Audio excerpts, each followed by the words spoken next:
est la RDC, donc la République démocratique du Congo, un pays maudit? C'est de cela dont je vais parler tout de suite. Avant d'y arriver, je vais un peu brosser quelques sujets qui ont défrayé la chronique, donc qui ont fait l'actualité en République démocratique du Congo, c'est-à-dire le viol d'une fille de 13 ans qui a fait trop de bruit, la présence de militaires rwandais. Je vais encore parler parce qu'il y a quelque chose de nouveau qui vient de s'ajouter. Je vais parler des FCC dans le Front commun pour le Congo, dans les gens de Kabila, dont les images ont parcouru le monde. Ils étaient en file indienne à la ferme de Kingakati, où ils sont allés voir leur créateur, Joseph Kabila. Et puis, je vais parler de Mbusa Nyamwisi, qui est revenu et il n'est plus dans la Mouka. Je vais donner quelques raisons. Cela va me donner l'occasion aussi de parler de Jean-Pierre Bemba, qui est revenu. Et puis, quand Bemba revenait, il y avait dans le stade des martyrs, donc la journée de grâce, une prière animée principalement par Félix Tshilombo. Je vais en parler parce qu'il y a déjà des discussions qui tournent autour de cela, vu les paroles que Félix a dites en tant que, selon lui, chef suprême, chef de l'État, autorité suprême de la République démocratique du Congo. C'est de cela dont je vais parler.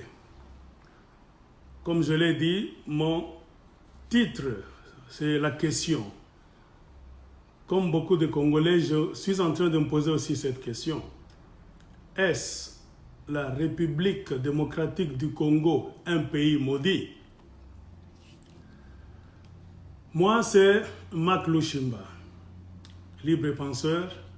Et aujourd'hui, c'est lundi, le 24 juin 2019. Comme je l'ai dit, on a parlé longuement du viol qui a récemment eu lieu dans le Congo démocratique.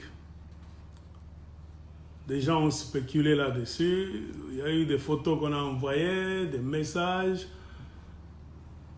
Donc, il y avait du vrai et du faux dans cette histoire, à tel point que on n'a pas su vraiment qui faisait quoi. Comment est-ce que cette histoire était-elle arrivée? Pourquoi? Parce que comme d'habitude, au Congo, on manque souvent d'informations claires. On manque de vérité. C'est pour cela, donc, dans l'ère d'aujourd'hui, de la technologie des réseaux sociaux, quand donc le pays, donc le gouvernement d'un pays, avec ses sources qui devaient produire, donc diffuser la vraie information, ne font pas leur boulot, ne jouent pas leur rôle, c'est-à-dire il y a quoi? Vous laissez maintenant libre cours à ce qu'on appelle les spéculations, les rumeurs. Et je pense que c'est ce qui a eu lieu dans le problème de la fille qui a été violée, soi-disant violée à Kinshasa. Curieusement, après quelques lectures, moi personnellement, j'ai découvert que ce problème-là, ce n'était pas un problème tout à fait récent. Donc, l'histoire a eu lieu il y a 1 mois. Pourquoi est-ce que les gens ne le savaient pas? C'est parce que les parties qui s'étaient retrouvées devant les juges, c'est-à-dire la partie des victimes, donc que ce soit une fille ou bien beaucoup de filles qu'on a violées, donc on les met tous ces gens-là dans une partie. Donc la partie de victimes et la partie des criminels, c'est-à-dire du garçon, bien des garçons au pluriel, qui ont volé une ou beaucoup de filles. En tout cas, ils s'étaient retrouvés devant les juges. Ça, c'est ce qu'on a su après. Ils avaient fait ce qu'on appelle en anglais une sorte d'agreement, donc une sorte d'entente. Mais il s'est fait que ça a mal tourné. C'est pour cela que il y a des gens qui se sont sentis délaissés, donc trompés. Et le seul moyen maintenant, c'était de régler des comptes. En forme de quoi? En forme de publication. Pour que le problème puisse maintenant se savoir. Que les Congolais puissent en savoir, donc savoir de quoi il était question, afin que les gens puissent faire pression sur les juges et sur les soi-disant violeurs. Ça, c'est mon entendement. Ça, c'est vraiment mon entendement. Pourquoi? Parce que si vous lisez les articles différents qu'on nous a produits, on sent que la maman de la fille en question, au lieu de vouloir que justice soit faite, elle s'est penchée donc sur un système, c'est-à-dire elle voulait qu'on lui paye de l'argent. Et avec l'espoir qu'on allait lui donner de l'argent, c'est pour cela qu'elle a voulu que le problème puisse être tait, c'est-à-dire qu'on ne sache pas de quoi il était question. Mais quand ensuite, elle s'est rendue compte qu'on n'allait plus lui donner l'argent qu'elle réclamait, c'est alors qu'elle a laissé fuiter cette information. Elle demandait, bon, il y a trop de spéculation, mais la somme varie entre, je ne sais pas, 10 000 $ en plus. C'est là que vous avez vu, tout ça c'est quoi? C'est quand vous avez devant vous un système qui n'est pas transparent, alors, comme je l'ai dit, vous donnez lieu à ce qu'on appelle les spéculations et vous donnez lieu à quoi? Ce qu'on appelle le moulin à rumeurs. Et quand le moulin à rumeurs commence à tourner, mes chers amis, ce n'est pas facile de l'arrêter. Et c'est ce qui a eu lieu. Et comme nous l'avons toujours dit, la justice en République démocratique du Congo, mes chers amis, bon, je ne sais pas s'il y a des gens qui continuent à croire. Ça, c'est un pays qui a un long chemin à faire. Il faut refaire beaucoup de choses. Pourquoi? Parce que le système est pourri. C'est ce que je peux dire à propos du dossier de la fille qu'on avait violée, bien les filles, parce que jusque-là, on ne sait pas combien étaient-elles, tout ça, c'est encore flou. Après cela, il y a la présence de militaires rwandais en République démocratique du Congo. J'en ai parlé dans 2 vidéos précédentes. Je crois que, pour ne pas me frapper la poitrine, je suis ou bien j'étais parmi les premiers Congolais à avoir la chance de mettre la main sur un document qui parlait de cela. Si vous allez sur ma page Facebook, comme d'habitude, il y a des Congolais qui ne croient toujours pas. Il y a des gens qui ont discuté avec moi, qui ont nié ça, qui m'ont même insulté, comme c'est la mode en République démocratique du Congo. Mais aujourd'hui, si vous feuilletez même, vous entrez sur Google, vous verrez que même les médias en France et en Belgique commencent à parler de cette histoire. Et ce qui nous écoeure, c'est quoi? C'est le silence du côté du gouvernement en République démocratique du Congo. On sait bien que le gouvernement est démissionnaire, mais quand même, il y a des gens qui se disent qu'ils sont au pouvoir. C'est-à-dire, ils ont la baguette de commandement. Et ces gens-là, qu'est-ce qu'ils disent? Nous avons condamné, parce qu'il n'y a même pas à dire que est-ce qu'il y a des militaires rwandais? Il n'y en a pas. Les militaires rwandais sont sur le territoire congolais. Et aujourd'hui, j'ai reçu même une audio d'une femme qui s'appelle Christine, si je ne me trompe pas, une maman Moubembe. Elle a envoyé donc une audio venant de Fizi. Cette femme a confirmé que c'est vrai, il y a des militaires avec visage étranger qui sont ici chez nous. La raison, elle l'a dit aussi, qu'on leur dit, parce qu'au Congo, nous ne vivons que par les rumeurs. Quand le gouvernement n'est pas clair, n'est pas honnête, on fait tourner alors le moulin à rumeur. La maman là, Moubembe, qu'est-ce qu'elle a dit dans son audio? Que la raison principale, c'est que ces Rwandais-là sont entrés au Congo, c'est pour neutraliser donc, le chef rebelle congolais. Oh mon Dieu, j'oublie son nom. Yakutumba. Moi, je me suis posé la question, qu'est-ce que cela a à faire? Est-ce que Yakutumba attaque le Rwanda? Non. Yakutumba se révolte contre le gouvernement de Kinshasa, contre le système de Kinshasa. Pourquoi? Parce qu'il y a des faillances. On ne sent pas la présence du gouvernement congolais dans l'est du Congo. C'est pour cela qu'il y a toutes les tueries chaque jour. Même au moment où je suis en train de parler, il y a des images encore qu'on a envoyées aujourd'hui. Il y a eu des morts. Plus de 6. Les gens étaient endormis, se sont réveillés comme ça le matin. Ils ont ramassé encore des cadavres. Et avec ça, il y a certaines personnes qui veulent à ce que nous puissions nous taire. Parce que si nous parlons, donc nous sommes contre ce que eux pensent que c'est un bon système qui va leur apporter le bonheur. Donc le progrès et toutes les bonnes choses. Donc la femme là a dit, ce qui m'a touché dans l'audio de cette maman Moubembe, Madame Christine, c'est quoi? Elle a dit que Kinshasa nous trahit toujours. Il y a trop de voleurs, d'aventuriers à Kinshasa. Nous ne savons pas ce que nous devons faire. C'est pour cela que nos jeunes hommes se prennent en charge. C'est pour nous protéger, nous. Vous vous rendez compte, il y a des jeunes qui ont laissé les études, qui ont cessé donc beaucoup d'activités. Pourquoi? Pour se prendre en charge, comme Laurent Désiré Kabila avait dit. Comme aussi, Etienne Tshisekedi l'avait dit, prenez-vous en charge. Sachez que sur la terre de Babembe, il y a des gens qui se sont pris en charge déjà. Et c'est pour cela qu'il y a trop de bruit. Ils se sont pris en charge pour faire quoi? La femme là a dit, ces gens-là quand ils viennent, c'est avec des raisons mensongères.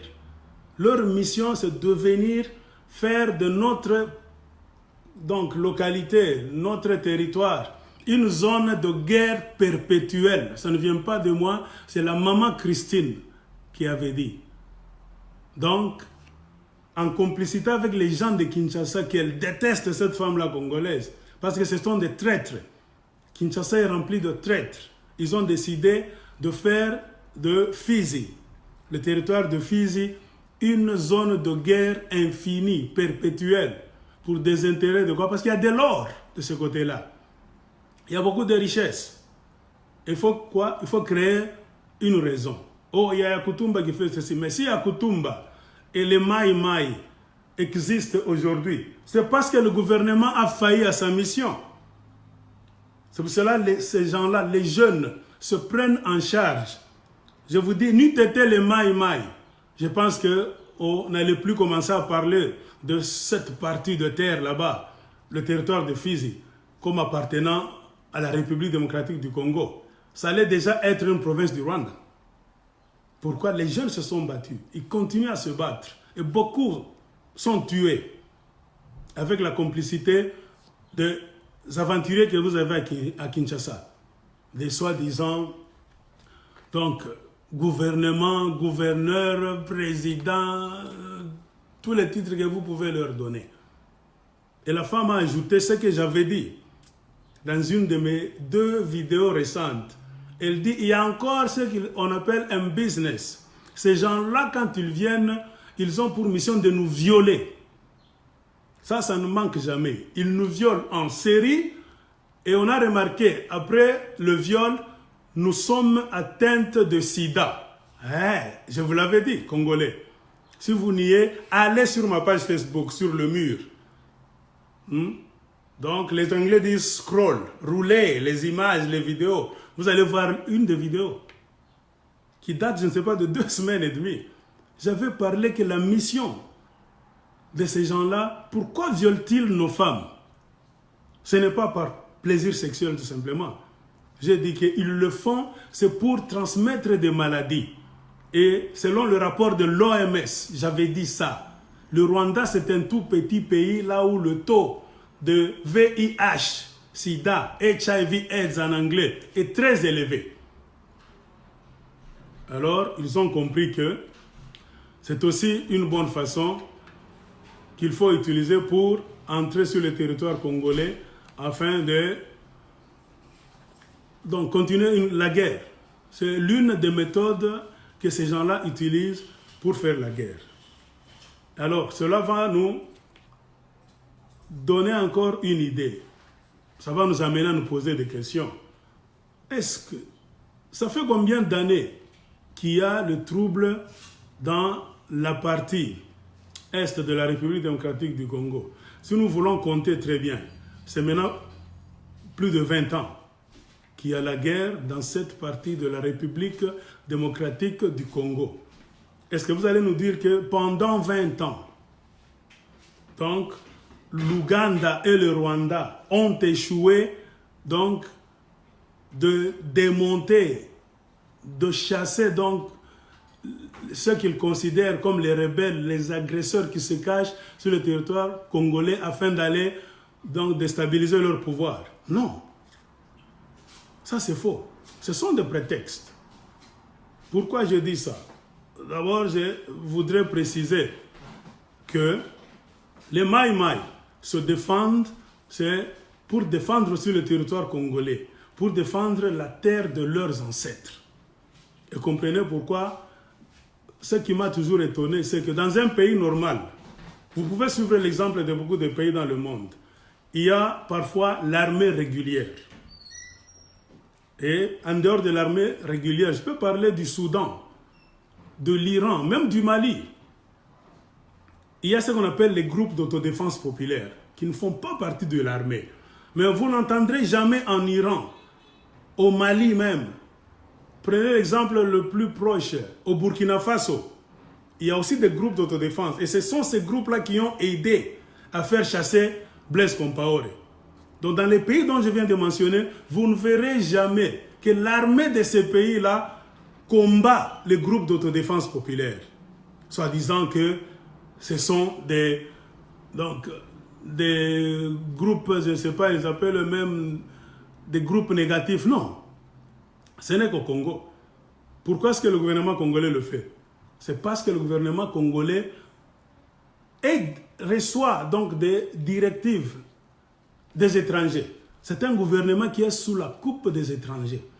C'est-à-dire qu'ils s'en foutent de la sécurité du peuple congolais, des intérêts du peuple congolais. Ce qui compte pour les gens de Kinshasa, les aventuriers que vous avez là-bas, c'est la sécurité du Rwanda et de l'Ouganda. Si le Rwanda se sent en insécurité, si l'Ouganda se sent en insécurité, ils font tout pour pénétrer sur le territoire congolais afin d'éradiquer donc les groupes donc qu'ils appellent négatifs. Chose que la République démocratique du Congo n'a jamais fait. Combien de fois est-ce que Kagame a déstabilisé le Congo? Combien de fois est-ce que Museveni a déstabilisé le Congo? Et ces deux messieurs-là continuent à le faire. Avec les ADF Nalou là-bas. C'est une histoire créée par Museveni. Avez-vous déjà entendu le gouvernement au Congo, en commençant par Joseph Kabila, jusqu'à Félix Tshisekedi, que nous demandons, nous exigeons même avec la présence de l'ONU, que l'armée congolaise aussi puisse entrer au Rwanda ou bien même en Ouganda, éradiquer ces groupes-là qui viennent donc nous tuer ici, jamais de la vie. Ce ne sont que les Congolais qui, je ne sais pas par quelle magie, quelle insomnie, je ne sais pas, quel somnifère ils ont pris, qui acceptent rapidement que les troupes étrangères puissent venir entrer au Congo afin de faire le job qu'eux devaient faire. Et quand il y a des groupes, donc des personnes armées qui pullulent dans l'est du Congo, ça montre qu'il y a... C'est dû à l'irresponsabilité du gouvernement congolais. C'est-à-dire que vous ne contrôlez pas votre territoire très bien. Quand je parlais de cela la fois passée, il y a un Rwandais qui m'a fait, pas la guerre, qui voulait me dire que Monsieur Max, ce que tu dis c'est la vérité, mais ne nous condamnez pas nous les Rwandais, c'est la faute de votre gouvernement. Ce Rwandais-là a sauté sur l'occasion. Il a conversé longuement avec moi pour me prouver que le problème se trouve chez vous. Si les troupes rwandaises entrent au Congo, c'est-à-dire quelqu'un chez vous a accepté. Elle m'a dit, Monsieur Marc, peut-être si tu as oublié, je peux te rappeler. Sais-tu pourquoi Félix Tshisekedi a reçu le général rwandais là-bas qui était venu avec sa délégation?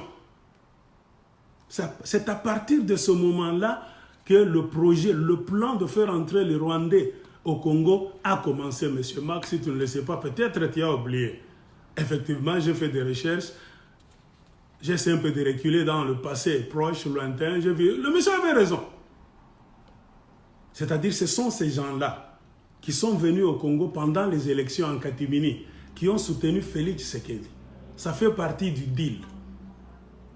C'est-à-dire, implanter leurs forces armées au Congo, non pas seulement pour défendre le Rwanda, parce que c'est faux. Je vais prouver ça tout de suite.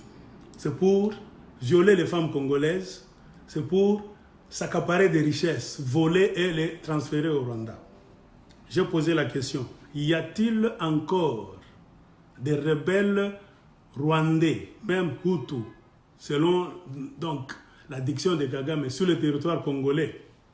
C'est la question que beaucoup de Congolais devons nous poser. Moi, je peux prouver que ça, c'est faux. Si Kagame continue à dire aujourd'hui qu'il sent que, pas même il sent, il a des preuves qu'il y a des rebelles rwandais sur le sol congolais, moi, je peux lui dire qu'il ment. Pourquoi? Kagame a eu plusieurs occasions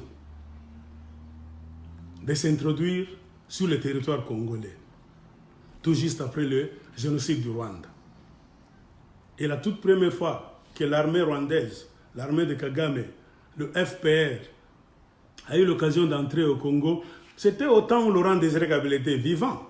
Ils étaient entrés sous le drapeau d'AFDL, c'est-à-dire rwandais et ougandais. Ils ne s'étaient pas arrêtés seulement dans l'est du Congo. Ces gens-là ont balayé tout le Congo, d'est à l'ouest, du nord au sud.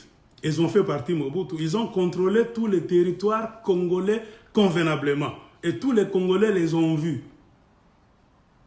Et ils ont régné en République démocratique du Congo avec James Kabarebe comme chef d'état-major. Imaginez James Kabarebe, chef d'état-major, c'est-à-dire il contrôlait tout le territoire de la République démocratique du Congo avec des armes à la main. C'est-à-dire tous les Rwandais, Hutus, rebelles, ne devaient plus rester sur le territoire congolais.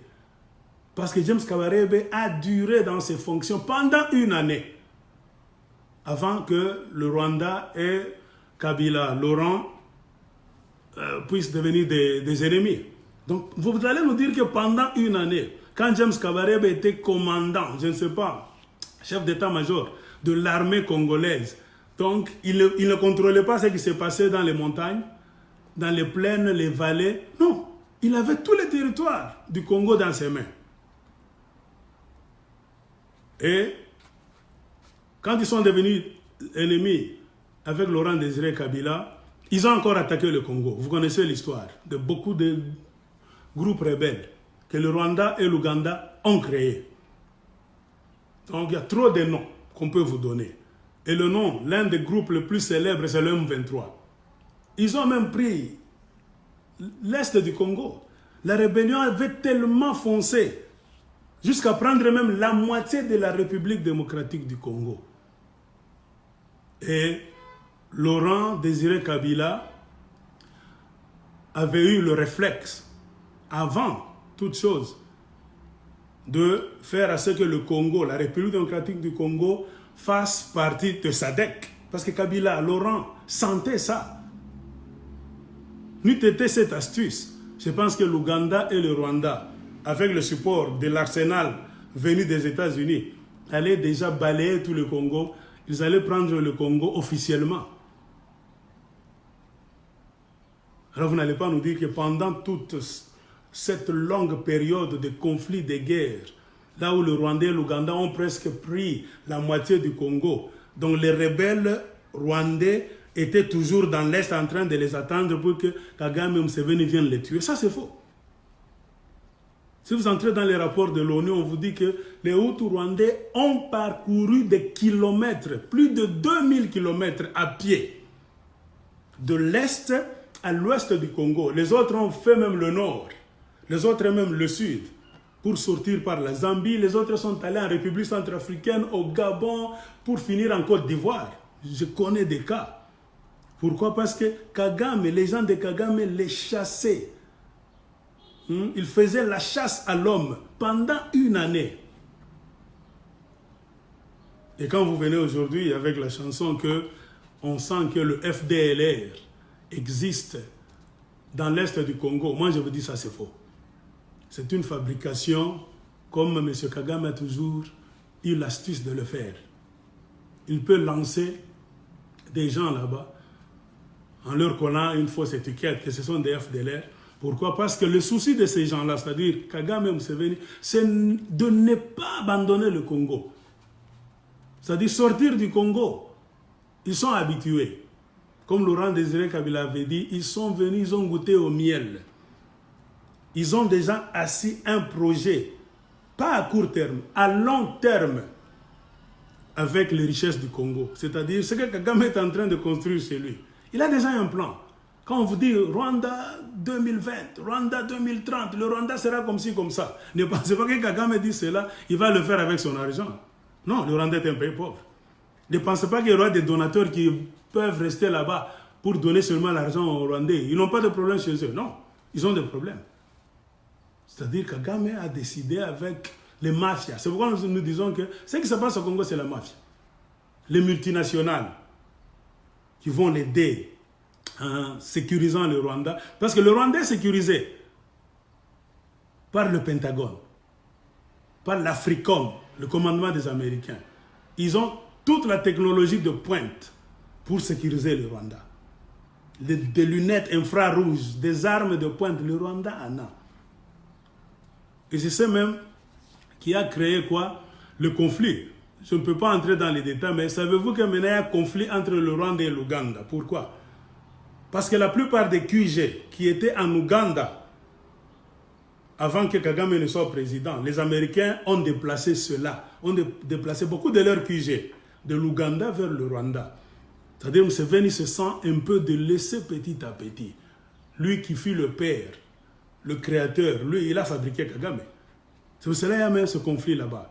Tu vois les Blancs comment ils sont. Ils t'utilisent, tu accomplis ton devoir, ils passent, ils tournent la page. Museveni est en train de sentir qu'on est en train de tourner la page sur lui.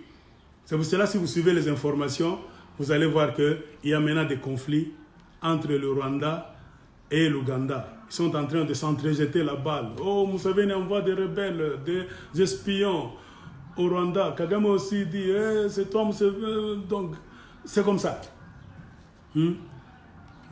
Museveni aussi dit, non, c'est toi Kagame qui envoie. On a arrêté ceci, on a arrêté cela. C'est comme ça. Donc, mes chers amis, la thèse qui nous dit que le Rwanda se sent en insécurité parce qu'il y a encore des rebelles rwandais dans l'est du Congo, moi je dis c'est faux. C'est archi faux. Le Rwanda a reçu le soutien de l'ONU et des États-Unis d'Amérique. Ils ont balayé tous les territoires. Les Hutus ne sont plus au Congo. Puisqu'au plus grand début, vous le savez, j'avais dit ça même dans ma vidéo passée, Kagame avait réussi à tuer plus de 750 000 Hutus. Hommes, femmes, enfants, rebelles, pas rebelles comme ça. Les gens ne devaient pas rester là-bas pour que Kagame puisse les tuer. Et pendant les 365 jours, une année, que James Kabarebe était chef d'état-major au Congo, vous n'allez pas nous dire que les Hutus allaient seulement rester au Congo, attendre pour qu'on vienne les tuer. Donc mes chers amis, ça c'est faux. La femme, la maman Mubembe, Christine, a bien dit. C'est une négociation, une entente entre les voyous de Kinshasa, les Ougandais et les Rwandais pour maintenir la zone de Fizi dans un état de compétition, de guerre et de pillage des richesses. Parce qu'il y a de l'or de ce côté-là. Et je vous l'ai dit. C'est un peu ça. Donc, je ne sais pas si quelqu'un peut me contredire qu'il y a encore un nombre donc, grandiose de rebelles rwandais qui veulent attaquer Kagame, mais ça c'est faux. Même quand on parle de James, donc c'est Kayumba, qui fut le chef d'état-major au Rwanda aussi. Il est maintenant en Afrique du Sud et Kagame a essayé d'attenter à sa vie à plusieurs reprises. Parce que ce monsieur-là va envoyer combien d'hommes? Lui, il est réfugié en Afrique du Sud. Et on sait qu'il y a trop de sécurité à la frontière du Congo. Je ne pense pas. Ça ne peut pas marcher. Les hommes de Kayumba, non. Ça, c'est vraiment un prétexte. Et vous avez vu en image, pendant que les Congolais étaient en train d'accueillir Jean-Pierre Bemba, les autres sont allés au stade des martyrs pour faire la prière. Joseph Kabila était aussi dans son enclave de Kingakati. Il a reçu donc les membres du FCC. C'était vraiment à huis clos. Mais on a vu seulement des images et des vidéos. Là, on a vu des pères de famille, des mères de famille qui sont allés courbaturer là-bas, en file indienne, comme les garçons, les enfants de l'école maternelle, même primaire, lentement, pour aller voir leur créateur. Donc, Kabila les a créés, comme même on a l'habitude de dire. Hein? Donc, c'est Kabila qui a formé ces gens-là, congolais. Hein? Ils sont allés s'enfermer, ils ont parlé. Ce qui est regrettable, c'est quoi? Il fallait voir. Hein? Il y a des licenciés, des docteurs, tout ça. Même Janine Mabunda, qui est la présidente de l'Assemblée nationale. Je ne sais pas comment est-ce que l'Assemblée nationale va tourner. Hein? Si vous êtes présidente ou bien président de l'Assemblée nationale, mais vous montrez toujours votre parti pris. Vous allez répondre, vous allez vous agenouiller devant quelqu'un, soit disant c'est une autorité morale dans votre pays au Congo démocratique. Mes chers amis, il y a un grand danger. Et à la sortie, on a posé la question à Kabila. De quoi était-il question à l'intérieur? Il a dit que c'était un secret d'État. Alors, quelqu'un aussi est venu avec une question. C'est-à-dire, vous êtes une équipe très soudée et disciplinée. Donc, on sent qu'après votre réunion, c'est-à-dire, tout est déjà prêt. Vous allez faire sortir d'ici peu le nom du président du Sénat que vous allez présenter, je ne sais pas. Kabila fait comme ça, comme d'habitude. Alors, les gens sont inquiets. Et ce matin, il y a eu un tweet d'un homme là, de droits de l'homme, j'ai oublié son nom. Il réside à Kinshasa, je ne sais pas, à Cage. Hein? Il a alerté les Congolais, soi-disant que nous devons faire attention, chers frères et sœurs congolais. Kabila a l'intention de revenir pour être à la tête du Sénat. Avec quel plan? De bousculer Félix Tshisekedi, de lui donner de la peine, et pour quelle mission au finish? C'est de lui arracher le pouvoir. Quand moi j'ai lu ça, j'ai rigolé. Le monsieur là travaille pour les droits de l'homme. Les droits de l'homme, c'est-à-dire quoi? Il faut savoir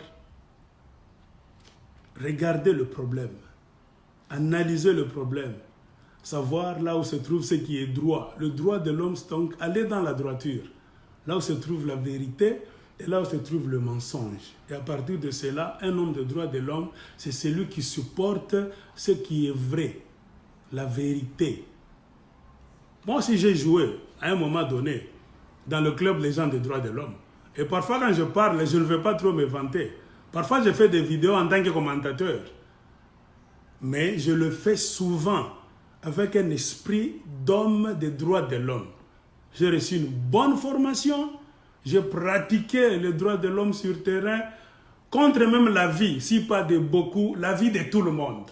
Le droit de l'homme, c'est quoi? Tu vas te retrouver parfois, mes chers amis, je vous dis, tu es seul de ce côté contre toute une province, toute une ville contre toi. Tu vas sentir que tes convictions vont bouger à l'intérieur de toi. Donc, je suis seul de ce côté. Pourquoi tout le monde dit que j'ai tort? La loi de la majorité. Ah non. Tu vois, si tu es convaincu, un homme de droit de l'homme doit demeurer dans ses convictions. C'est-à-dire, il faut identifier le problème. Si tu trouves que le problème se trouve ici, le mal, c'est ceci. La vérité, c'est ça. Donc, il faut faire des recommandations pour que ceux qui sont du mauvais côté, du côté négatif, puissent abandonner et aller suivre ce qui est bien. Cet homme de droit de l'homme, à un moment donné, la cage, je ne sais pas, c'est Paul Sapou, si je ne me trompe pas, hein? Tout ça. Je ne sais pas si quelqu'un peut m'aider. J'ai suivi ces déclarations. Malgré qu'il sait très bien que Félix Tshisekedi est arrivé au pouvoir par la fraude, les messieurs là des droits de l'homme, que ce soit la cage, que ce soit même le droit de l'homme, la représentation au Congo, mais de la France, Human Rights, ces gens-là ont fini par accepter que Tshisekedi est arrivé au pouvoir d'une manière véridique. S'il est arrivé au pouvoir d'une manière véridique, alors pourquoi vous devez encore vous inquiéter? Demandez aux Congolais de faire attention, de se réveiller. Pourquoi? Parce que vous sentez que Joseph Kabila, c'est un félin. Il est en train de ramper petit à petit. Vous avez peur qu'un jour, il fasse coup d'État contre Félix Tshisekedi. Donc vous n'êtes pas un homme de droits de l'homme. Donc vous avez des sentiments. C'est-à-dire vous supportez Félix Tshisekedi malgré que vous savez très bien qu'il est arrivé d'une manière mensongère là où il est. S'il est arrivé d'une manière véridique, c'est pour ça que je vous dis, mes chers frères et sœurs congolais, si Félix est arrivé là où il est aujourd'hui d'une manière véridique, il n'y allait pas d'avoir à beaucoup s'inquiéter. Kabila n'allait pas avoir beaucoup de marge de manœuvre. Il pouvait avoir les mauvaises pensées, les mauvais plans, mais on allait maîtriser ça facilement. Pourquoi? Parce que le peuple qui avait donné le pouvoir à un monsieur qui devait être là, on devait aider ce monsieur-là facilement. Félix Tshisekedi est dans des problèmes. Pourquoi? Parce que le pays n'est pas uni derrière lui. Le pays est divisé. Pourquoi? Son acte, l'acte d'aller s'enfermer avec Kabila Kingakati pour signer leur deal là, ça a divisé le pays. C'est-à-dire d'un côté, il y a les menteurs dans leurs mensonges et de l'autre côté, il y a ceux qui disent la vérité dans la vérité, ils sont là. Et Kabila, malin qu'il est, il a divisé le pays. Ça veut dire qu'un pays est divisé, c'est vraiment difficile de faire n'importe quelle sorte de combat. C'est-à-dire qu'il y a des équilibres. Au lieu que vous puissiez focaliser votre attention, vous tous, vers un but. Maintenant, les Congolais, nous sommes en train de nous entrechamailler. On passe le temps, les gens de l'UDPS, à se défendre, à vouloir convaincre le monde entier que Félix a réussi. Les gens qui se disent, non, nous supportons la Mouka. Non, il est menteur, tout ça. Vous passez le temps. Et le véritable ennemi, Joseph Kabila, avec ses sponsors qui sont Kagame et Museveni, ils sont au repos. Combien de gens font maintenant mention de Joseph Kabila? Peu de gens. Les gens même oublient que Kabila existe. Il se promène à Kinshasa librement. Il est dans son véhicule là-bas, dans des embouteillages, il sort là-bas. On n'en parle plus. Pourquoi? Il a réussi à vous distraire, vous les Congolais. Mais avec ma formation de Human Rights que j'ai reçu, le droit de l'homme, je suis constant. Ce n'est pas la haine, mes chers amis. Félix n'a pas gagné ses élections. Il est allé s'asseoir là, donc au terme d'un deal, une négociation. Moi, je ne vois pas pourquoi vous devez avoir peur et demander aux Congolais de soutenir Fachi, tout le monde qui a pouvoir, Kabila Salabo. Non, Kabila ne devait avoir aucun pouvoir sur Félix. Si Félix avait réussi convenablement, véritablement, on montre au soleil les résultats. Vous allez voir que la majorité des Congolais allaient être derrière lui pour lui dire « Oye Koya, Eya, Tutakuriana, Tutabikana ». Mais pourquoi beaucoup de Congolais sont en train de regarder comme ça? D'autres même prient. Ah, que Kabila fasse de lui ce qu'il veut. Pourquoi? Parce que c'est Kabila qui a fabriqué Félix Tshisekedi. La présidence de Kabila, c'est la fabrication de Kingakati avec le support de Rwanda, Ouganda, tout ça. C'est pour cela que Félix Tshisekedi, en prenant le pouvoir, a pardonné tous les tueurs. Les gens qui ont commis un génocide au Congo en tuant plus de 10 millions de gens, on cessera de vous le dire. Vous pouvez poser la question pourquoi est-ce qu'il est venu là-bas, il a dit je vous pardonne. Il ne veut pas les poursuivre, pourquoi? Ils vont lui dire hey, petit, Bisso Topesa qui est au pouvoir. Qu'est-ce que tu as à nous dire? Et on ne lui a pas donné le pouvoir pour lui-même. C'est pour protéger tous ces malfaiteurs-là. Pas seulement au Rwanda et en Ouganda, en commençant au Congo. Nos frères congolais complices sont là. Ce sont les gens de FCC. Notre façon de voir les choses est logique. Moi, quand je te dis que les gens de FCC sont méchants, un homme de l'UDPS, tu ne peux pas venir nous dire aujourd'hui que les gens de FCC, vous les trouvez suspects, vous voulez les combattre. Pourquoi? Ce sont vos partenaires. C'est eux qui ont fait de Félix ce qu'il est aujourd'hui, dans leur réunion. C'est eux qui lui ont donné le pouvoir. Ça, c'est illogique. Mais quelqu'un qui dit que Félix est arrivé là-bas par la magouille, il a raison. Pourquoi il a raison? Parce que s'il sent que Kabila veut bouger les choses, il va dire quoi? Bon, celui qui t'a donné a le droit de t'arracher, s'il le veut. C'est un peu ça. Que Kabila devienne le chef des sénateurs, qu'il organise des complots pour mettre Félix Tshisekedi en dehors, je pense que ce n'est pas le problème de tous les Congolais. Ce sont des histoires qu'ils ont fait dans le noir et eux-mêmes savent comment ils vont finir ça. Ce qui nous importe, nous, hommes de droits de l'homme, c'est que les Congolais soient libres, qu'on leur rende le résultat du vote que les Congolais ont allé faire. C'est ce qui nous importe. Les hommes passent, les institutions demeurent. On ne peut pas bloquer tout un pays par donc, un homme ou bien un groupe d'hommes. Non. Nous ne sommes pas ici pour supporter ces gens-là. Nos intérêts, c'est que le peuple congolais soit respecté. Donc que le résultat aille en faveur du peuple congolais. Il y a eu Mboussa Nyamwisi qui est rentré au pays, il ne fait plus partie de la Mouka, et Mboussa a avancé comme raison qu'il a quitté la Mouka. Pourquoi? Oui, merci. Vous avez dit Akaj Georges Kapiamba. Oui, merci. C'est ce monsieur-là. Il commence à s'inquiéter. Pourquoi Joseph... Donc, il sent que Joseph Kabila est en train de concocter quelque chose contre Félix Tshisekedi. Mais le même Georges Kapiamba, qui se dit des droits de l'homme, il a laissé le droit pour donc s'accommoder. Parce que les Congolais, nous aimons nous accommoder. C'est ça notre problème. Donc, Kuzoweya, comme eux-mêmes nous disent beaucoup Messana.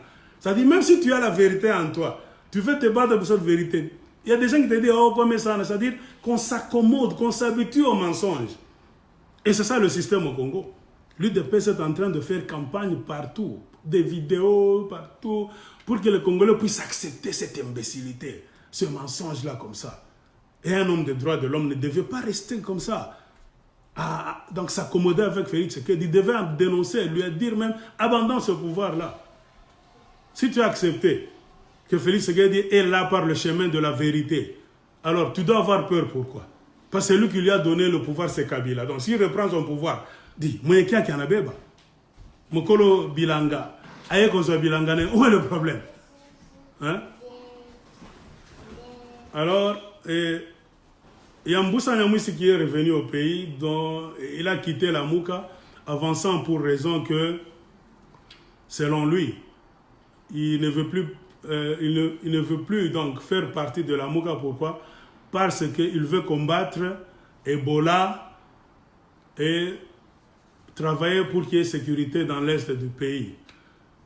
Et c'est vraiment lamentable. Pourquoi? Parce qu'il ne faut même pas aller trop loin. C'est un mensonge tout simplement. Quel pouvoir lui Mboussa Nyamwisi a pour finir l'insécurité dans l'est du Congo? Il a quelle armée? Il a quoi? Quel médicament il a? Quelle expertise il a à lui seul pour finir Ebola? Donc dans l'est du Congo. Vous voyez que les politiciens congolais se jouent vraiment donc, du peuple congolais. Vous savez, à un moment donné, on pouvait parler de tout et de rien contre chaque politicien. Mais on a choisi donc de se taire. Pourquoi? Pour permettre à ce que les gens qui ont fait une coalition puissent travailler, pour ne pas distraire les uns, donc taquiner, tout ça. C'est pour cela on s'est dit, on s'était d'abord, qu'on ne parle plus de négatif, donc des choses négatives contre tel ou tel politicien. Il faut se taire pour les observer et voir là où ils iront. Et maintenant, au moment où je suis en train de parler, je pense que nous pouvons maintenant commencer à dire. Nous pouvons commencer à parler de certains politiciens congolais. Moussa Nyamwisi d'abord, pendant toute la période des troubles qui y a eu lieu donc en République démocratique du Congo, c'était un monsieur qui était donc parti pris dans des rébellions. Et il jouissait du support de qui? De Museveni. Et quand ça a bardé, ça a chauffé, le M23 a mis de côté. Donc, leur groupe de rebelles ne pouvait plus fonctionner. Moussa Nyamwisi a fui pour aller trouver refuge chez qui? Chez Museveni. Donc, en bref, qu'est-ce que je veux vous dire par ici? Moussa Nyamwisi a toujours été le protégé de Museveni. Or, mathématiquement parlant, Félix Tshisekedi est arrivé au pouvoir avec l'aide de Joseph Kabila, de Kagame et de Museveni. Donc, automatiquement, Moussa Nyamwisi doit être du même groupe. Nous, on croyait que, bon, il avait compris, bon, le Congo d'abord, nous devons changer. C'est pourquoi on l'observait d'abord. C'est pourquoi je vous dis, on ne voulait pas dire du mal de n'importe qui pour leur donner, donc, la chance de se convertir. Mais on avait quand même ce qu'on appelle le bénéfice du doute. Et Moussa Nyamwisi, en fin de compte, a montré que il a donné raison à ceux qui disent que prenez l'enfant du diable, lavez-le, amenez-le au paradis. Ça, c'est passé le temps. Puisqu'en fin de compte, cet enfant du diable vous demandera de revenir, de rentrer en enfer pour voir son père, Satan. Donc chacun est en train de retourner à sa place. Donc si Mboussa commence à hésiter, Mboussa abandonne le peuple congolais, Mboussa veut s'allier à Félix Tshisekedi, c'est facile à comprendre. Il ne faut pas être devin, sorcier, prophète. Pourquoi? Le pouvoir de Félix, c'est la Kabylie, c'est le Rwanda, c'est l'Ouganda. Or, Mboussa est le protégé de l'Ouganda, c'est-à-dire, avec Félix, il se sent à l'aise. Pourquoi? C'est son frère, son cousin. Ils ont les mêmes parrains. Donc, il va se sentir mal à l'aise s'il quitte ce groupe-là pour aller de l'autre côté. Donc, c'est facile à comprendre. Et Jean-Pierre Bemba est rentré à Kinshasa hier dimanche 23 juin 2019. On l'a accueilli comme on avait accueilli Moïse Katumbi quand il était revenu à Lubumbashi. Je ne vais pas m'étaler longuement sur ça. Pourquoi? Parce que depuis un temps, si vous suivez mes écrits, c'est le même discours que je fais. Les politiciens congolais, ça c'est moi qui parle. Moi, je n'ai plus confiance dans ces gens-là. Tous. Moïse Katumbi, blablabla, tous. Même Jean-Pierre Bemba, quand il revient là-bas, je n'ai plus confiance. Pourquoi? Parce que les politiciens congolais ont habitué le peuple congolais à faire des va-et-vient. C'est-à-dire, ils aiment cet état des choses qui fait qu'ils vont à l'étranger. Quand ils reviennent par avion là-bas, ils descendent à l'aéroport. Les Congolais viennent pour les accueillir, on applaudit, ils drainent de masse. Ils se sentent très bien. Et en fin de compte, qu'est-ce qu'ils font? Ils vont s'enfermer dans leurs villas, dans leurs appartements, dans leurs maisons. Oups, ils tournent la page. Et la suite, c'est quoi? Rien. Or, le peuple congolais, au moment où nous sommes en train de parler, a besoin de leaders charismatiques qui doivent être là pour le peuple, mettre des plans sur la table, mettre des projets, des tactiques, des calculs pour combattre donc, les ennemis qui sont au pouvoir par tous les moyens, les mettre hors d'état de nuire, politiquement, physiquement même, militairement s'il le faut. Je sais, on a peur au Congo, non, la paix, non. Il n'y aura jamais la paix dans ce pays-là si votre paix en question que vous croyez avoir est fondée sur le mensonge, la magouille. Jamais. La vraie paix, c'est celle qui est fondée sur la vérité. Donc, tout ce qui est mensonge ne produit jamais la paix. Ça produit des regrets dans le cœur des gens, grogne, donc, ce qu'on dit en Swahili, fitina. D'autres personnes ne peuvent même plus parler, mais ne croyez pas qu'ils sont contents. Ils vous regardent, ils sont mécontents, ils vous détestent. C'est pour cela que vous verrez qu'on aura trop de problèmes à mobiliser le peuple congolais pour faire quelque chose. Pourquoi le pays est divisé? Martin Luther King disait aux Américains, pendant qu'il faisait la lutte pour les droits des citoyens noirs américains, il disait, it's either we fight together as brothers or we keep ourselves separate and we're gonna perish as idiots. C'est-à-dire, dans un combat pareil, c'est soit nous nous rassemblons, nous faisons un bloc comme des frères pour combattre notre ennemi et nous allons gagner. Ou bien, nous nous divisons et nous allons périr comme des idiots. Et je pense que les politiciens congolais sont en train de jouer avec le peuple congolais dans un combat. Donc, un système des idiots. Donc, Jean-Pierre Bemba, le peuple lui a dit clairement, nous voulons qu'il y ait révolution populaire. Il a commencé à calmer tout ça. Aussi, Jean-Pierre Bemba, si nous voulons reculer un tout petit peu, pour ne pas l'étaler sur la table, avant qu'il ne soit arrêté, Bemba jouissait aussi de la protection du même Museveni. Donc il est allé faire des bêtises, il recevait l'arsenal à partir de l'Ouganda. C'est ce qui a fait qu'il s'est tenu contre Joseph Kabila quand Joseph Kabila et Museveni ne s'entendaient plus. Tout ça à cause des richesses du Congo. Bemba était entretenu par Museveni. Et il a eu une très grande force jusqu'à entrer en République centrafricaine, vous savez la suite. Alors nous nous posons la question. Bemba est revenu. S'est-il converti? A-t-il changé? Ou bien il revient aussi pour tromper le peuple congolais, l'amadouer, mais entre-temps, les voleurs restent au pouvoir. Ceux qui ont usurpé le pouvoir restent là. Les tricheurs continuent à progresser. Les criminels continuent à faire des parades dans l'est de la République démocratique du Congo. Quelle est la position de Bemba? Nous voulons observer. Nous voulons observer. Moi, je me suis donc dressé contre la philosophie de Moïse Katumbi. Quand il est revenu aussi nous dire qu'il veut qu'il commence maintenant à faire donc ce que lui-même a appelé une opposition républicaine. Je reprends encore, ça n'a jamais eu lieu, une opposition républicaine dans une jungle.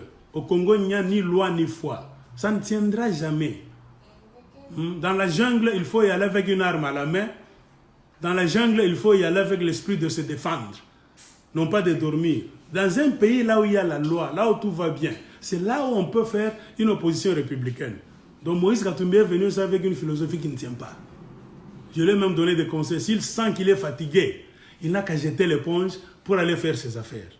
Bemba aussi, s'il vient pour mentir et qu'il a encore le poids de Museveni sur lui, le poids de la prison CPI sur lui, qu'il dise la vérité.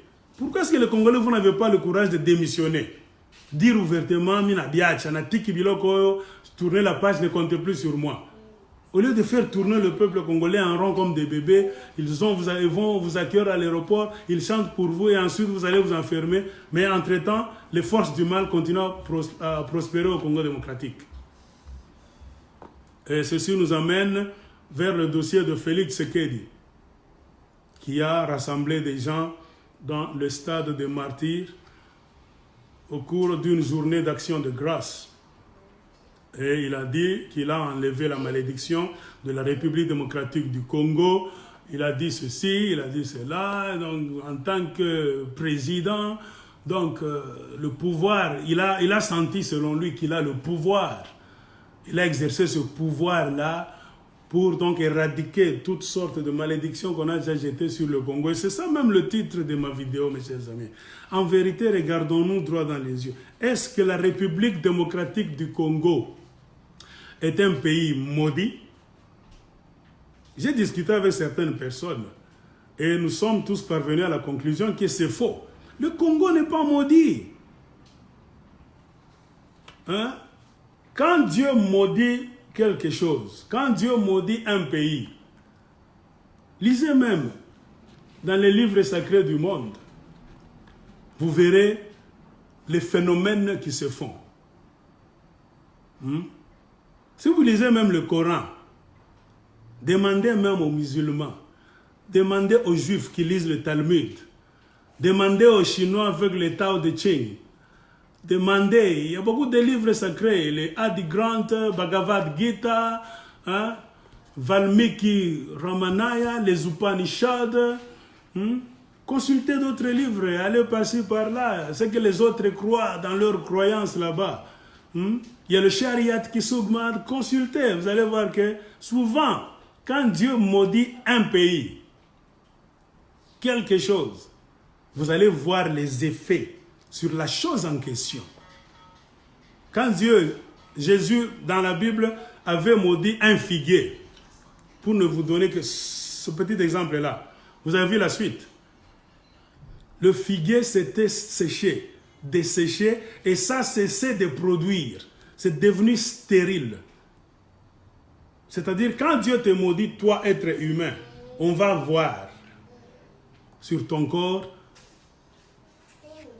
une sorte de négativité qu'on va commencer à te poursuivre. S'il maudit une terre, le Congo c'est une terre, un pays, on allait voir les effets. Mais ça c'est faux, parce que le Congo est diablement riche. Dieu ne peut jamais maudire la République démocratique du Congo et en même temps, il y a des richesses exorbitantes. Toutes les richesses les plus enviées de la planète Terre continuent à sortir au Congo. Quelle richesse pouvez-vous trouver ailleurs qui n'est pas en République démocratique du Congo? Jamais. Toutes les richesses sont là. Vous dites que Dieu a maudit la République démocratique du Congo pendant que les voleurs rwandais entrent dans votre pays que vous dites maudit. Ils prennent les richesses que vous avez sous vos pieds chaque fois. Ils vont construire chez eux et on voit le progrès même physique. Ils entrent dans un pays maudit, ils trouvent des richesses. Jamais de la vie. Le Congo n'est pas maudit. Le problème du Congo, ce n'est pas la malédiction du Congo pays, non. La malédiction se trouve dans la tête des Congolais, surtout ceux qui font la course au pouvoir. Ça a commencé comment? Après l'indépendance, Lumumba élu, comme aujourd'hui. C'est toujours les élections, mes chers frères et sœurs. Mobutu est revenu. Pour faire quoi? Mettre Lumumba véritablement élu. Le mettre de côté, afin de prendre le pouvoir par la magouille. C'est-à-dire, tu acceptes de tuer ton frère, ou bien de le faire tuer, de le sacrifier. Lui que le peuple a aimé. Ce sont les mêmes histoires que vous êtes en train de voir à Kinshasa. Ce qui est en train d'avoir lieu entre Félix Tshisekedi et Fayulu. Je ne sais pas si quelqu'un va me contredire. C'est ça le même jeu qui était depuis le commencement après l'indépendance. C'est ça qui a apporté la malédiction. Non pas au Congo, dans le pouvoir du Congo. Dans le chef de ceux qui dirigent le pays. Comment comptes-tu diriger un pays dans la paix, l'amour? Donc, que le progrès soit le produit de ton raisonnement, le produit de tes paroles, le produit de ta respiration, de tes idées. Si tu es un voleur, si tu es un criminel. Mobutu avait fait ça. Il avait vendu son frère Patrice Emery Lumumba qu'on a tué. Et à partir de ce moment-là, Mobutu était devenu maudit. Demandez aux gens qui étaient vivants et grands pendant ce temps-là. Ils vont vous dire que le Congo, c'était un pays tellement prospère. Là, il faisait bon vivre. $1 congolais était $3 américains. Un Congolais ne pouvait jamais penser qu'un jour il allait fuir le Congo pour aller se trouver sur une terre étrangère. Jamais. Et en vendant son frère Lumumba, Mobutu a ouvert la porte de la malédiction. Non pas sur la terre congolaise, parce que la terre produit toujours. Une terre maudite doit devenir comme un désert, doit devenir sèche. Il y aura sécheresse. Mais le Congo, remarquez, il y a des terres. Il y a tout. Tout est vert au Congo. Il y a des ruisseaux, des fleuves, des lacs, des poissons, tout ça. Je me souviens à un moment donné, j'étais à Kolwezi quand je donnais cours. Quand j'étais gouverneur, il y avait une sorte de famine. Bunga Bukwanze Konekan. Je ne sais pas par quelle magie, on a nommé un autre PDG à la Gécamine, un blanc mais d'origine zimbabwéenne. Il est venu prendre la relève parce que la Gécamine était tombée tout juste après que Mulendambo ait abîmé toutes choses et la fouille, c'est pas pour aller rester au Japon. Ce Zimbabwéen blanc, quand il est venu, il a vu que les travailleurs ne pouvaient plus aller au travail affamés. La toute première de ses actions était quoi? D'amener des tracts de farine, d'huile et d'autres condiments pour que les Congolais de la Gécamine, c'est-à-dire en commençant par Sodimiza, Lubumbashi, Likasi, Kolwezi, Kakanda, Kambove et consorts, puissent manger afin de revenir au travail et travailler pour que ce monsieur-là puisse prendre les richesses. Alors, qu'est-ce que je veux dire par ici? Les chauffeurs zimbabwéens qui entraient avec des tracts, certains d'entre eux venaient d'entrer au Congo-Zaïre. En ce temps-là, 1992-93, pour la toute première fois depuis leur naissance. Ils parquaient à la DGK, la Direction Générale de Kolwezi. Pour ceux qui connaissent Kolwezi, ils savent de quoi je suis en train de parler. Les tracts faisaient des tours pour aller parquer, parce qu'il y avait un grand terrain là-bas. Ils parquaient leurs tracts là-bas. Et il fallait voir. Beaucoup de Congolais allaient voir ces Zimbabwéens-là qui parlaient anglais, tout ça. Ils cherchaient même des gens pour interpréter. J'ai donné cours d'anglais, on me cherchait aussi pour interpréter. En ce temps-là. Qu'est-ce que je veux vous dire? Les Zimbabwéens s'étonnaient. Un chauffeur zimbabwéen se voit, lui, on lui dit, prends ce tract, va envoyer cette farine dans un pays qu'on appelle le Zaïre de Mobutu, Congo-Zaïre. Il y a la famine. Il prend le tract, il traverse la Zambie, il arrive à Kasumbalesa, feu vert, il entre. De Kasumbalesa à Kolwezi, un des chauffeurs a dit, I was astonished, amazed. J'étais ébahi, étonné. Toute chose est verte, il y a des forêts. J'ai vu donc des ruisseaux, j'ai vu des rivières, j'ai vu des lacs, j'ai vu des arbres. Oh my goodness, comment est-ce que vous êtes affamés? Il pleut abondamment dans ce pays. Mais qu'est-ce qui fait que vous êtes affamés? Chez nous au Zimbabwe, il ne pleut pas chaque fois. Mais on fait l'agriculture parfois avec de l'eau, on tire dans des pompes là-bas, tout ça. Mais les Zimbabwéens, les chauffeurs zimbabwéens n'en revenaient pas. Comment un pays richement béni, donc c'est ça mon sujet, un pays béni au centuple. Mais il y a des gens qui vivent là-bas qui meurent de faim. Est-ce la faute à Dieu? Dieu n'a pas maudit le Congo. C'est là. La faute des Congolais se trouve non pas dans le pays, la terre, matière, non. La faute se trouve dans la tête des Congolais.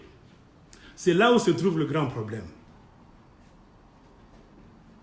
C'est de cela que je voulais dire. Donc, à entendre M. Félix Tshisekedi dire qu'il a enlevé la malédiction qui pèse ou qui pesait sur le Congo, toute mauvaise parole qui avait été prononcée, soit dans le passé lointain ou passé récent ou même présent sur le Congo, il a senti qu'il avait le pouvoir d'enlever ça. Moi, je lui dis, messieurs, il se trompe. Le Congo n'a jamais été maudit. C'est vous-même les Congolais, surtout vous qui faites la course au pouvoir, qui vous maudissez vous-même. Pourquoi? Par la trahison. Le Koso. Ce qu'on appelle l'avarice, envie, je ne sais pas. Donc vous voulez trop manger. Vous cessez même de raisonner. Vous êtes capable de voler ce qui appartient à votre propre frère. Vous êtes même capable de faire tuer votre propre frère pour que vous puissiez rester avec sa maison, ses biens, sa femme et même ses enfants. C'est ce que Mobutu avait fait de Lumumba. Lumumba, élu démocratiquement, au pouvoir très bien, c'était la fierté du Congo. Le peuple congolais s'était exprimé à travers les députés. Mobutu a bousillé tout ça. Il a pris le pouvoir pour servir les étrangers. Et à partir de ce moment-là, le trône du Congo a été maudit. Le pouvoir du Congo est devenu un pouvoir de malédiction. Malgré tout ce que Mobutu a fait. Oh, Mobutu a bandaki malamu, tout ça, mais en fin de compte, les choses sont rentrées automatiquement d'où elles étaient venues. C'est-à-dire, malédiction reste malédiction, c'est toi qui as créé ça. Tu ne peux jamais prospérer, mon frère congolais, ma soeur congolaise, avec les choses d'autrui, les choses de vol. Non. Il a fallu que Laurent Désiré Kabila vienne avec l'AFDL. Mobutu est parti. Kabila, Laurent, le père, a fait 1 année au pouvoir. Je sais, il a fait 3 ans, mais je vais vous dire quoi. Regardez la première année pendant laquelle Laurent Désiré Kabila était au pouvoir. Que vous soyez ami ou bien ennemi de Laurent Désiré Kabila. Si vous étiez au Congo, dites-nous, qu'est-ce que vous voyez? Toute chose a changé. Toute chose a changé automatiquement. C'est comme si un nouvel esprit était descendu au pays. Les choses ont descendu de prix, tout ça. Et le Congo, le franc congolais, a repris encore sa valeur sous Laurent Désiré Kabila.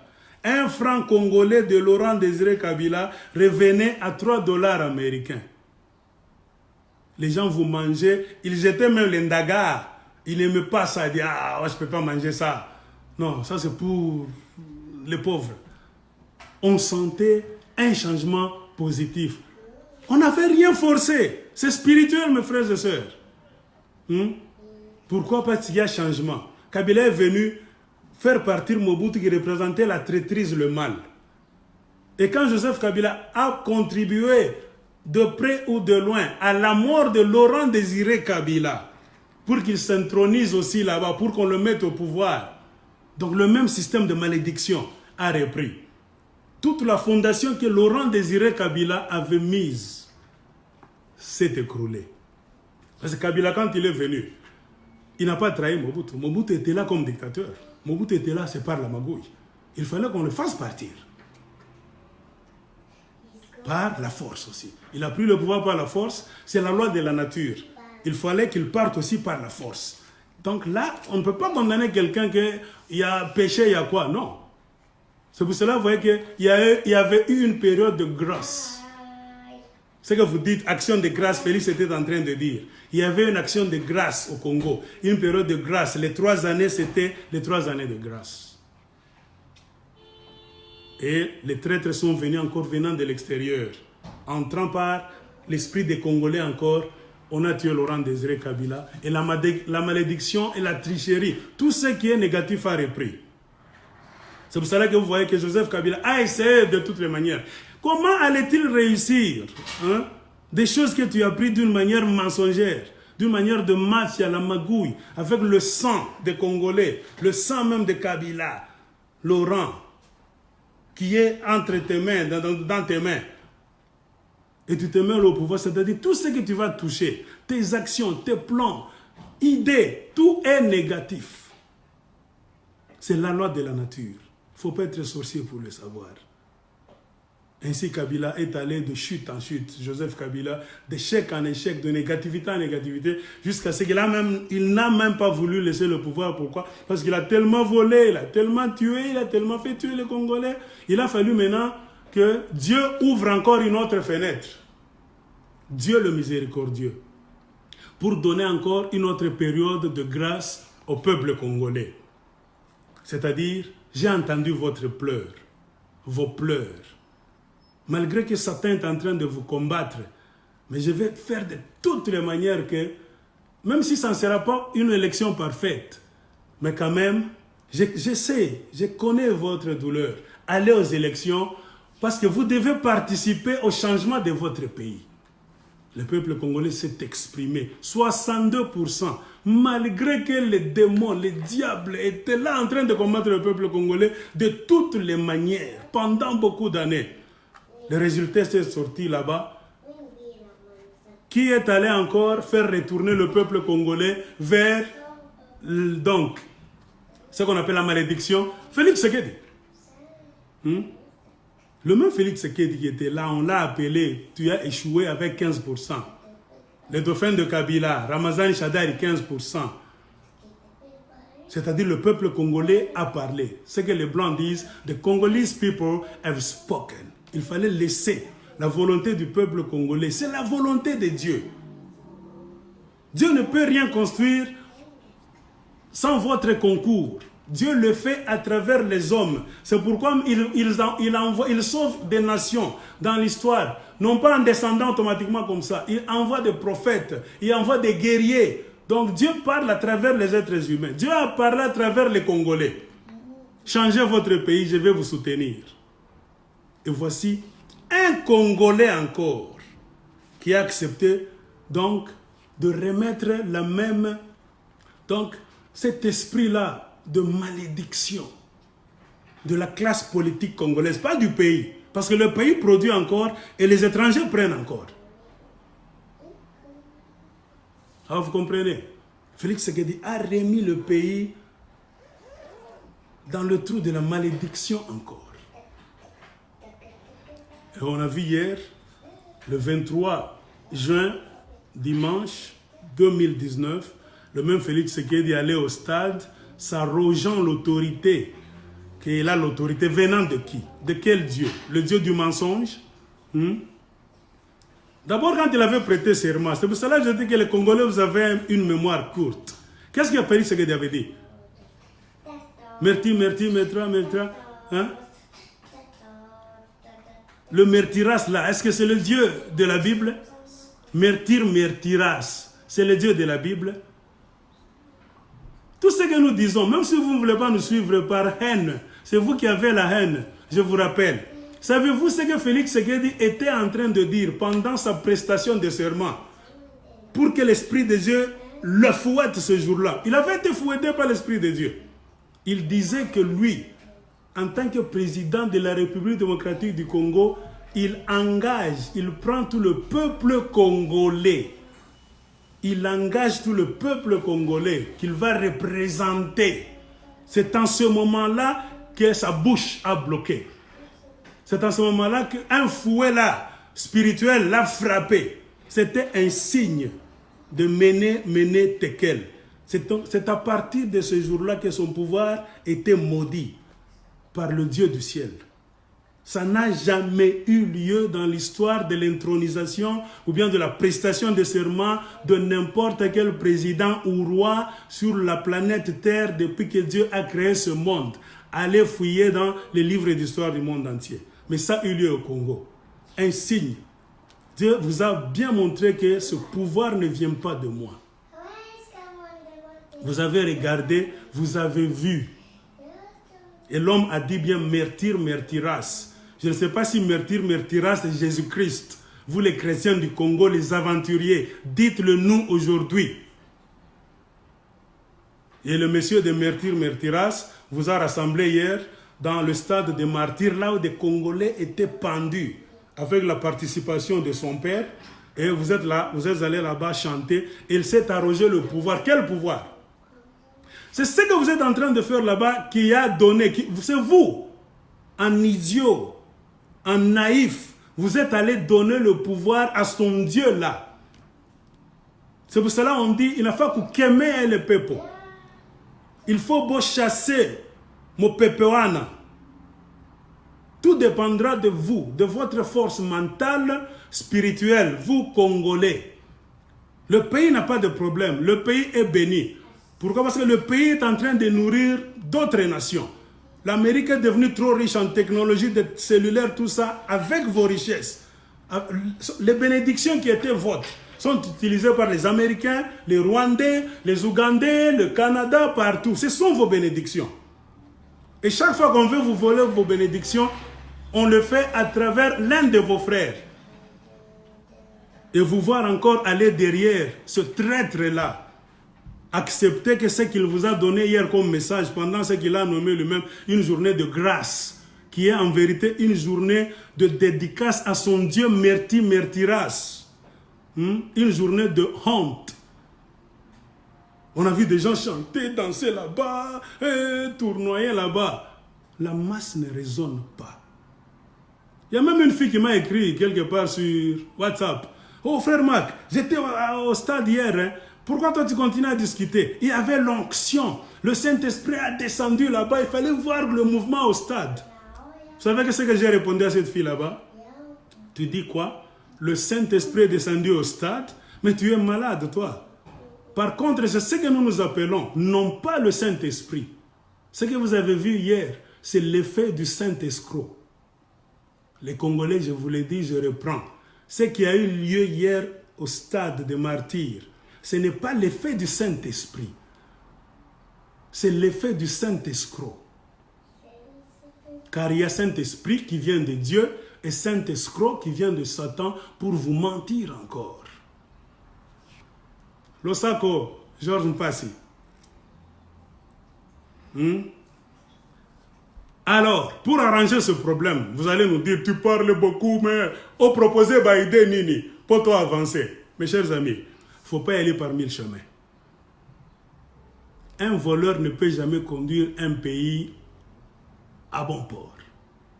Un traître ne peut jamais conduire un pays à bon port. Puisque si Dieu regarde même un pays, si Dieu regarde le système d'un pays, savez-vous pourquoi dans d'autres pays, tels qu'en Amérique, en Europe, on scrute sérieusement la vie des politiciens? Tu avais fait quelque chose comme ça, tu avais couché avec la femme d'autrui, tu avais volé comme ça. On te refuse, on te pousse à démissionner. Tu sais pourquoi ils font ça? C'est pour ne pas donc donner l'occasion à l'esprit maléfique d'entrer par toi. Donc, dû la position de puissance, la position haute que tu vas occuper, tu es influençable facilement. C'est-à-dire, même si Dieu veut donc visiter votre pays, même la Bible le dit, il commence par visiter la tête d'abord. Si la tête est pourrie, c'est-à-dire ce pays-là aura des problèmes. Et le grand problème qu'on a au Congo aujourd'hui, ce n'est pas un problème physique. Parce que le pays produit très bien. On n'a jamais de sécheresse au Congo. Il pleut chaque fois. Il y a des forêts. Il y a des rivières, des ruisseaux. Les gens viennent voler ça, les étrangers. Quand ils amènent ça chez eux, ils progressent. Ils ont la prospérité. Ils ont tout. Mais vous-même qui êtes assis sur ça, vous êtes pauvre. Pourquoi? Parce que vous êtes aveuglé spirituellement. Vous êtes aveuglé intellectuellement. Et on a vu des aveugles suivre le plus grand aveugle hier au stade des martyrs et croire que le Saint-Esprit donc les a visités et à partir de ce moment-là, ils vont changer quelque chose. Non. Le Saint-Escroc vous a visité et attendez-vous à des répercussions. On ne s'amuse pas avec Dieu, même la Bible le dit. Toujours dans la série des discussions, Félix Tshisekedi dit qu'il a volé. Alors, de quel poids, quel culot avait-il de se tenir devant les Congolais, de s'octroyer le pouvoir pour dire je vais faire ceci, il déclare quoi? Si nous parlons d'autres livres sacrés, Coran, blablabla, tout ça, vous allez nous dire que vous ne comprenez pas ça. La majorité des Congolais, vous aimez trop la Bible. La Bible elle-même nous dit, tu ne peux jamais aller t'agenouiller dans le sanctuaire, dans le temple de Dieu, si tu sais que tu as des problèmes avec ton prochain. Félix Tshisekedi devait d'abord commencer par aller voir Martin Fayoul, de chercher la paix avec lui. Et ça ne finit pas. De reconnaître qu'il s'est assis avec Kabila pour voler la victoire, qui n'est pas la victoire de Martin, ce n'est pas la victoire de Martin Fayoul, c'est la victoire symbolique du peuple congolais. Tu reconnais, tu demandes pardon et tu remets. à ton frère, moi je vois que beaucoup tourner de bitoka bibaye. On a besoin de clarté, puisque makambo beba. On ne se moque pas avec Dieu. Et quand tu fais ça, tu passes maintenant devant, tu demandes pardon à toute la nation congolaise, soit à la télévision ou bien à la radio. Et le Dieu qui est aux cieux va t'écouter. Ne croyez pas que quand vous vous rassemblez quelque part là-bas, vous chantez, vous dansez, vous pleurez, vous allez corrompre Dieu. Non, vous pouvez corrompre les hommes, mais jamais Dieu. Parce que Dieu lui-même nous dit que ce ne sont pas tous ceux qui me disent « Seigneur, Seigneur » qui vont hériter du royaume des cieux. Non, mais seuls ceux qui font la volonté de mon Père qui est au ciel. C'est Jésus-Christ qui avait dit ça, si je ne me trompe pas, dans Matthieu 7, verset 21. Lisez et continuez là-bas, vous les amateurs de la Bible. Alors vous allez comprendre que ce que vous êtes en train de faire là-bas, mes chers amis, on ne se moque pas de Dieu. Vous êtes allés vous moquer du Dieu qui a créé le ciel et la terre. Et c'est terrible. Et quand vous utilisez sa parole pour se moquer de lui-même, le Créateur, qui a tout créé par la même parole, comprenez pourquoi le Congo, vous ne voyez rien, vous n'avancez en rien, mais les peuples que vous dites des petits peuples, ah, faut en avoir clarté, bisotele kibango, tout ça. C'est-à-dire, les œuvres de vos mains ne seront jamais bénies.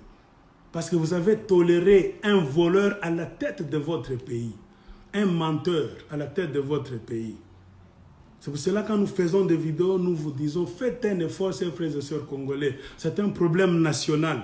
Ce n'est pas parce qu'on déteste Félix Tshisekedi, c'est parce qu'on aime Dieu, on aime la justice.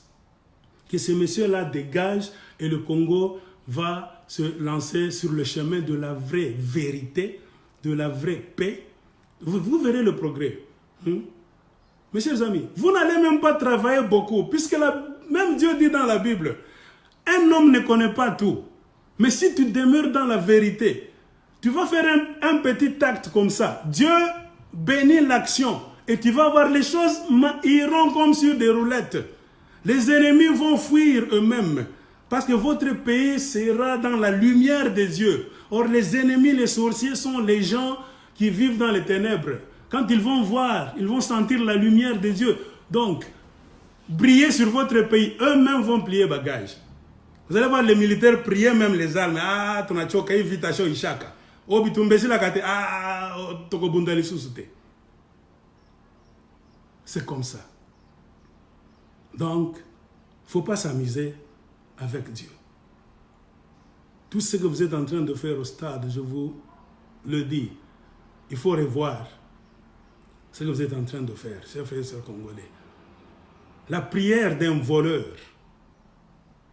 est exécrable aux yeux de l'Éternel. C'est comme si tu veux jouer avec Dieu. Dieu n'est pas ton copain, ton ami, ou bien ton grand-père, pour que tu puisses le tromper. Tu vas là-bas, tu commences à rigoler. Hein? Ton grand-père va rigoler avec toi, mais pas Dieu. Donc limitez-vous avec votre escroquerie, vos histoires là-bas. Même dans la sphère de l'intellectualisme, on va comprendre. La sphère de la politique. Vous quittez maintenant la sphère de la politique officiellement. Vous voulez amener des blagues dans la sphère spirituelle. Il y aura maintenant un grand chaos, plus que le chaos du temps de Mobutu, du temps de Joseph Kabila, si vous ne le savez pas. Les gens comme les Mobutu et les Kabila là-bas, vous savez, pour eux ne parlez pas, oh, faisons la journée de quoi? À un moment donné, ils avaient une petite conscience que ce qu'ils ont fait, ce qu'ils faisaient, bah, c'était le mal, mais toi, avancez cap. Mais toi, tu ne viens que d'arriver, tu sais que tu as volé. Mes chers amis, faites attention, hein? Faites attention. Et puis vous allez vous plaindre, nous avons prié, nous prions. Les Congolais, vous êtes partout. Vous prêchez dans d'autres pays. Les gens de ces pays-là changent. Vous avez composé des chansons qui ont inspiré d'autres personnes sur le plan religieux. Les gens ont rechanté vos chansons dans leur langue. Tout ça. Mais pourquoi est-ce que chez vous, vous ne réussissez pas? Or, la Bible dit, avant d'aller prêcher les autres, Jésus le disait à ses apôtres, commencez d'abord par Jérusalem, Israël. Donc, chers Congolais, lavez le linge sale en famille. Organisez votre pays. Chassez le péché de votre pays d'abord, de votre pensée. Et vous verrez que tout changera positivement, ça ira comme sur des roulettes. Il ne faut pas suivre ce que je suis en train de voir avant que je ne puisse finir. Il y a même un homme là qui prend maintenant le relais, un homme de l'UDPS, qui s'autoproclame comme un monsieur spirituel là-bas. Oh, je suis spirituel, il y a ceci, donc, comme on a ce que vous savez, Bibembe, il parle, il faut aller parler aux morts, il faut tout ça. Il fait des vidéos pour donner des idées à Félix Tshisekedi, tout ça. Ce n'est pas mauvais. Messieurs, la spiritualité, ce n'est pas la puissance. C'est ça l'erreur. La mauvaise conception que beaucoup de gens dans le monde ont. C'est-à-dire, s'il veut être un homme tellement rempli d'esprit, le premier signe, c'est la puissance. Ce qui va monter puissance, spirituel. Jamais de la vie. La spiritualité, c'est une même loi partout dans l'univers de Dieu. La spiritualité ne commence jamais avec la force, le pouvoir, la puissance. Non. La spiritualité commence par l'amour. Tous les prophètes vont te prêcher ça. Tous les envoyés de Dieu, sur n'importe quel plan, quelle religion, ils vont te dire non. L'amour, c'est la grande puissance. Si tu commences avec l'amour, la puissance qui vient de l'amour, c'est une puissance positive qui construit, qui fait avancer les choses. Mais la puissance qui vient de l'escroquerie, ça détruit. Il ne faut pas confondre. Beaucoup de gens, quand vous vous enfermez là-bas, vos idéologies, on vous voit, vous faites des vidéos, vous parlez, non, le Congo, il faut Félix, Assalaboye, tout ça. Vous ne parlez pas de la spiritualité. Non, le christianisme, c'est comme ça, c'est pour les blancs, Mindele, faisons ceci. C'est bien de le dire. Est-ce que vous êtes sûr que ce dont vous parlez, c'est ça la spiritualité? Non. Ne confondez pas. Par contre, si nous observons ça très bien, vous ne parlez pas de la spiritualité. Vous confondez donc la sorcellerie, la magie, ce qu'on appelle encore le charlatanisme avec la spiritualité. C'est différent. Un magicien a le pouvoir. Un magicien peut faire des choses là-bas miraculeuses. Un charlatan peut le faire aussi. Un homme de Dieu peut le faire aussi. Mais un homme de Dieu fait des miracles, c'est pour le bien des gens. Et un homme de Dieu ne trompe pas. Il commence d'abord par se regarder. J'ai fait quel péché? J'ai menti. Je suis allé à l'encontre de la loi de Dieu. Il ne va pas s'engager jusqu'à ce qu'il va se purifier avant de s'engager. Que Dieu lui pardonne. En lisant la loi, il va s'engager dans une action. C'est ça un homme spirituel. Tu voles, tu es conscient que Naïba qui victoire au peuple congolais. Tu vas encore devant le peuple là-bas, tu fais les choses. Ah, peuple congolais. Ok.